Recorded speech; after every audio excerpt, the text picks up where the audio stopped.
Hello everyone, so welcome to my YouTube channel, and today I will be discussing Paper 13 Gender, School and Society, Unit 1 Gender Issues and Gender Studies, and the topic is Concept of Gender, Meaning of Gender Equality, Need and Importance, Gender Bias and Gender Stereotype. तो आइए इसके बारे में बात करते हैं। तो सबसे पहले बात करते हैं कॉन्सेप्ट ऑफ जेंडर में इंट्रोडक्शन के बारे में। तो जेंडर ना एक बेहद इम्पॉर्टेंट कॉन्सेप्ट है एजुकेशन में भी और सोसाइटी में भी। जेंडर हमें ये समझाता है कि क्या रोल्स एंड रिस्पॉन्सिबिलिटीज़ होती हैं मेल्स और फीमेल्स के एक सोसाइटी में।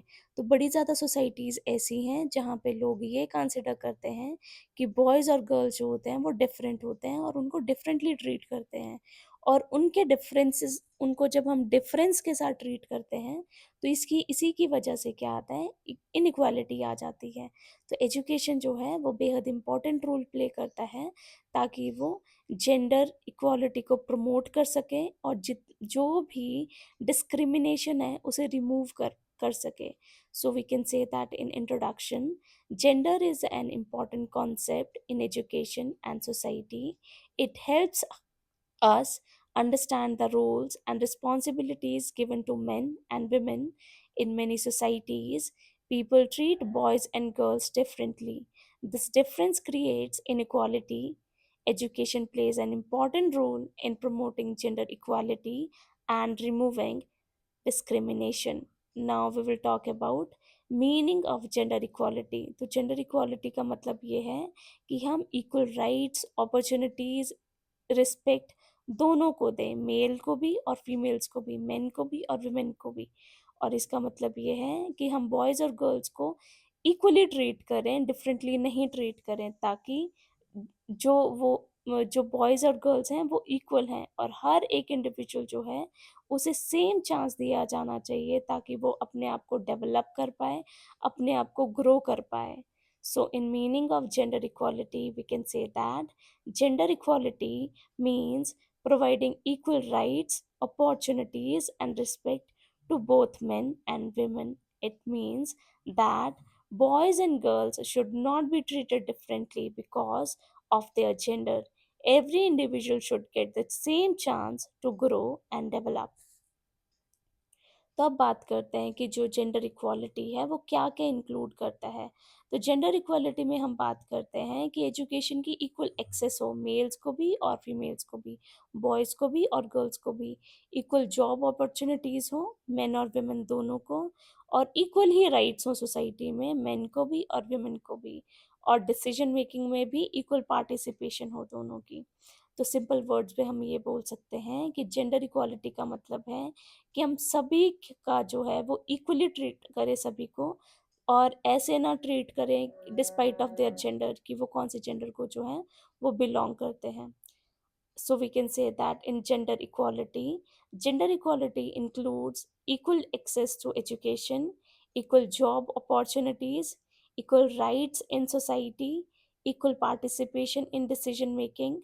In simple words, gender equality means fair treatment for everyone regardless of gender. अब बात करते हैं need and importance of gender equality. तो जेंडर इक्वालिटी जो है वो बेहद इम्पॉर्टेंट है एक इंडिविजुअल की और एक सोसाइटी के डेवलपमेंट के लिए।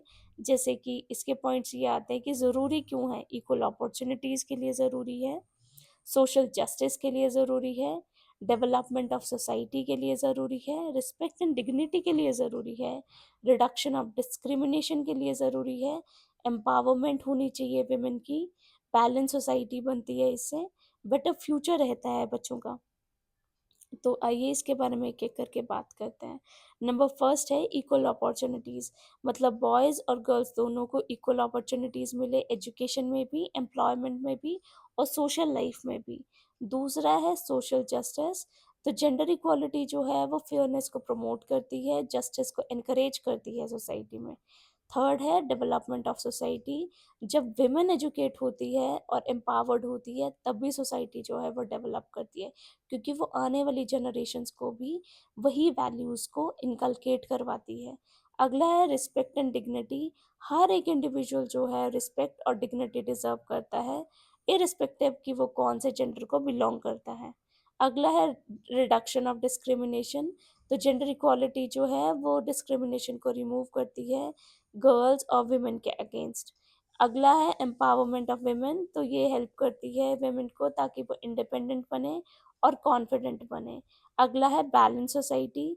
तो मेन और विमेन की इक्वल पार्टिसिपेशन होती है जिसकी वजह से बैलेंस्ड और हारमोनियस सोसाइटी बनती है। अगला है बेटर फ्यूचर फॉर चिल्ड्रन। तो जब बच्चे जो हैं वो ऐसे एनवायरनमेंट में ग्रो करते हैं जहाँ पे वो इक्वली ट्रीट करे जाएं तो पॉजिटिव एटीट्यूड जो है वो डेवलप करते हैं सोसाइटी की तरफ और दूसरे जेंडर की तरफ भी। So we can say that in need and importance of gender equality is very important for the development of individuals and society. Number first is equal opportunities. Both boys and girls should get equal opportunities in education, employment, and social life. Number second is social justice. Gender equality promotes fairness and justice in society. Number third is development of society. When women are educated and empowered, the whole society develops. Number fourth is respect and dignity. Every individual deserves a respect and dignity irrespective of gender. And next one is a reduction of discrimination. Gender equality helps to remove discrimination against girls and women. Number six is empowerment of women. It helps women become independent and confident. Number seventh is balanced society. Equal participation of men and women leads to a balanced and harmonious society. Number eight is better future for children.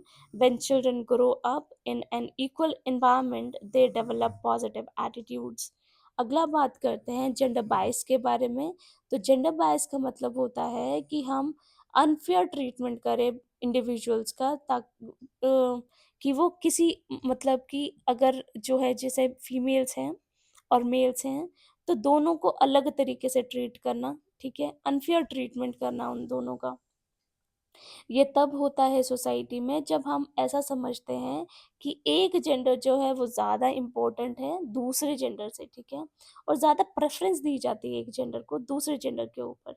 Example इसके ये रहते हैं जैसे कि parents, कुछ parents ऐसे होते हैं जो लड़कों को स्कूल भेजते हैं लेकिन लड़कियों को नहीं भेजते हैं, और जैसे बॉयज़ को ज़्यादा फ्रीडम मिलती है गर्ल्स से, और ये बिलीव किया जाता है कि बॉयज़ जो हैं वो बेटर लीडर्स बनते हैं गर्ल्स से, ठीक है। तो दिस इज जेंडर बायस। तो जेंडर बायस के कॉजेज़ क्या होते हैं? तो ये ट्रेडिशनल बिलीफ्स हैं कि ऐसे माना जाता है कि बॉयज़ जो हैं वो ज़्यादा इम्पोर्टेंट है गर्ल्स से, ठीक है।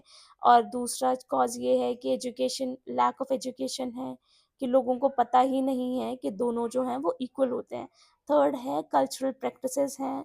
फोर्थ है पैट्रियार्कल सोशल सिस्टम जहाँ पे ये माना जाता है कि जो मेल्स हैं वो ज़्यादा सुपीरियर हैं फीमेल से, ठीक है। इफ़ेक्ट्स क्या रहते हैं जेंडर बायस के? तो ये गर्ल्स के लिए ना अपॉर्चुनिटीज़ कम करता है, ये इनक्वालिटी क्रिएट करता है सोसाइटी में, ये कॉन्फिडेंस और सेल्फ एस्टीम को अफेक्ट करता है एक इंडिविजुअल की, ठीक है, और सोशल प्रोग्रेस को ये स्लो डाउन करता है। इसलिए टीचर्स जो हैं वो वो जो जैसे कि स्कूल्स वगैरह में एजुकेशन में जो है वो इक्वालिटी को प्रमोट करें और हर एक बच्चे को इक्वली ट्रीट करें क्लासरूम में। So we can say that in gender bias means unfair treatment of individuals based on their gender. It occurs when society gives more importance or preference to one gender over the other. Examples are number first is parents sending boys to school but not girls. Number second is boys being given more freedom than girls. And number third is believing that boys are better leaders than girls. अगला आता है causes of gender bias. Number first is traditional beliefs. Number second is lack of education. Number third is cultural practices. Number fourth is patriarchal social system. अगला है effects of gender bias. It limits opportunities for girls. Number second is creates inequality in society. Number third is affects confidence and self-esteem. And number fourth is slows social progress. Teachers should promote equality and treat all students equally and alike in the classroom. अगला बात करते हैं gender stereotype के बारे में। तो gender stereotypes में हम ये बात करेंगे, इसका मतलब ये होता है कि रिजिड आइडियाज़ होना, फिक्स्ड आइडियाज़ होना या बिलीव्स होना कि बॉयज़ और गर्ल्स को कैसे बिहेव करना चाहिए, ठीक है। और ये बिलीव्स जो हैं वो ट्रेडिशन से आते हैं, ठीक है, और ये सही नहीं भी होते हैं, ठीक है। जैसे एग्जांपल्स हैं, गर्ल्स जो हैं वो इमोशनल ज़्यादा होती हैं और वो वीक होती हैं बॉयज़ से। बॉयज़ जो हैं वो रोते नहीं हैं, गर्ल्स जो हैं वो घर का काम संभालती हैं, और बॉयज़ जो हैं वो ज़्यादा स्पोर्ट्स और साइंस में अच्छे होते हैं। तो ये है जेंडर स्टेरियोटाइप। प्रॉब्लम्स क्या हैं जेंडर स्टेरियोटाइप की? तो ये एबिलिटीज़ को जो है बच्चों की लिमिट करता है, इनइक्वालिटी लाता है सोसाइटी में, कॉन्फिडेंस को अफेक्ट करता है, पर्सनालिटी डेवलपमेंट को अफेक्ट करता है। और इसकी वजह से क्या होता है कि बच्चे जो है ना नए इंटरेस्ट या अपने इंटरेस्ट को जो है वो एक्सप्लोर नहीं कर पाते। तो टीचर्स जो हैं वो इनकरेज करें बच्चों को, ताकि वो जितनी भी एक्टिविटीज़ कंडक्ट करवाते हैं उसमें सभी के सभी बच्चे पार्टिसिपेट करें और उनमें जो है किसी भी तरीके का जेंडर डिस्क्रिमिनेशन ना हो। So we can say that in gender stereotype refers to fixed ideas or beliefs about how boys and girls should behave. These beliefs are often based on tradition and may not be true. Examples: girls are weak and emotional. Number second is boys should not cry. Number third is girls should do household work. And number fourth is boys are better at science and sports. अगला आता है problems of gender stereotypes. Number first is limits the abilities of children. Number second is creates inequality. Number third is affects confidence and personality development. And number fourth is prevents children from exploring their interests. Teachers should encourage children to participate in all activities without gender discrimination. अगली बात करते हैं role of education and teachers in promoting gender equality, कि teachers क्या क्या कर सकते हैं और एजुकेशन का क्या रोल है। तो टीचर जो हैं वो बेहद इंपॉर्टेंट रोल प्ले करते हैं ताकि जेंडर इक्वालिटी जो है वो ला पाएँ। तो टीचर्स जो हैं वो क्या कर सकते हैं, जैसे बॉयज़ और गर्ल्स को इक्वली ट्रीट करें क्लासरूम में, एनकरेज करें कि कोई भी एक्टिविटीज़ हो रही है क्लासरूम में तो इक्वल पार्टिसिपेशन हो बच्चों का, जेंडर डिस्क्रिमिनेशन को अवॉइड करें टीचिंग में, ठीक है, और रिस्पेक्ट हो दोनों जेंडर्स की, एग्जाम्पल्स यूज़ करें जो कि इक्वालिटी को प्रमोट करते हैं, और अवेयरनेस लाएं बच्चों में कि जेंडर इक्वालिटी कितनी ज़्यादा ज़रूरी है। तो एजुकेशन जो है वो हेल्प करता है ताकि वो जेंडर बायस को, स्टेरियोटाइप्स को रिमूव करे सोसाइटी से। So we can say that in role of education and teachers in promoting gender equality, teachers play a very important role in creating gender equality. Teachers can, number first is treat boys and girls equally in the classroom.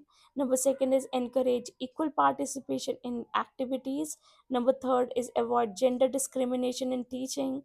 Number fourth is promote respect for both genders. Number fifth is use examples that support equality. And number six is develop awareness about among students. So we can say that education helps in removing gender bias and stereotypes from the society. Conclusion में हम ये बोल सकते हैं कि gender equality जो है वो बेहद ज़्यादा इसेंशियल है ताकि हम एक प्रोग्रेसिव सोसाइटी जो है वो बिल्ड कर पाएँ, जस्ट सोसाइटी जो है वो बिल्ड कर पाएँ। और इससे क्या होता है कि इक्वल राइट्स, अपॉर्चुनिटीज़ और रिस्पेक्ट इंश्योर होती है सभी की, इररिस्पेक्टिव हो ऑफ कि वो कौन कि एक इंडिविजुअल कौन से जेंडर को बिलोंग करता है। एजुकेशन और टीचर्स जो हैं वो बेहद इंपॉर्टेंट रोल प्ले करते हैं ताकि वो जेंडर इक्वालिटी को प्रमोट कर पाएँ और जेंडर बायस को और स्टेरियोटाइप्स को रिमूव कर पाएँ। जब हम अवेयरनेस इंक्रीज करते हैं, एनकरेज करते हैं इक्वल ट्रीटमेंट को, इसकी वजह से हम एक इंक्लूसिव सोसाइटी जो है वो बिल्डअप कर पाते हैं, एक बेटर सोसाइटी बना पाते हैं। So in conclusion we can say that gender equality is essential for building a just and progressive society. It ensures equal rights, opportunities, and respect for everyone. Education and teachers play a key role in promoting gender equality and removing gender bias and stereotypes. By creating awareness and encouraging equal treatment, we can build a better and more inclusive society. With this, I end my topic here itself. And if you like my video, please like, share, and subscribe to my channel. And if you want these notes, you can DM me on my Instagram ID, that is Sunidhi Katoch 1102. Thank you so much.